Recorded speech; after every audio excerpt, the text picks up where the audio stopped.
you gave up tobacco, how did you, or gave up smoking?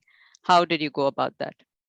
Well, actually, in my case, the day I got my biopsy result,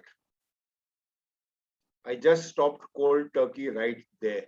Mm, I didn't even light up another cigarette while reading the biopsy report.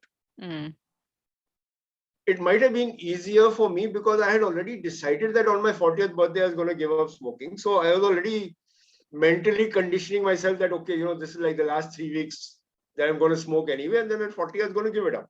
mm, But once the biopsy report was in my hand, I just went cold turkey. I did not light another cigarette after that.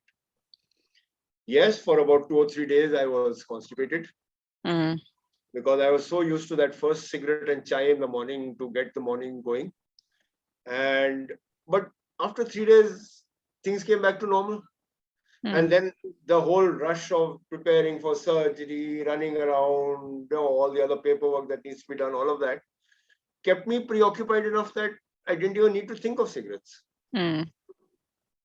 For many years post surgery, I used to still have packets of cigarettes lying in my drawer in my home. I had cigars lying with me, but I never felt tempted to smoke again.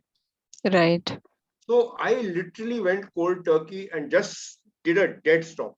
I know it's Mm. not easy for everyone, No. but if you set your mind to it, it is possible.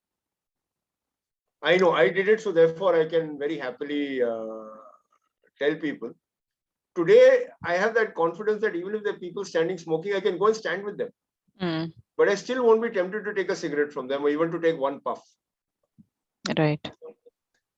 And I think that just like to remind, if anybody's watching and they've tried and not succeeded, I think now there are other options available and you can take help as well, because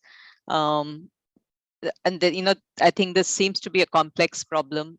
Some people are able to quit cold turkey and others really struggle with it. So and often when they're struggling, you need to evaluate the you actually need counseling, because you need to evaluate the psychological reasons that are holding you back, right? So again, yeah, just letting people know that it is okay to seek help if you need to, and there are services available. Even kind of, I think the government runs a national cessation program, so there are a few options available out there.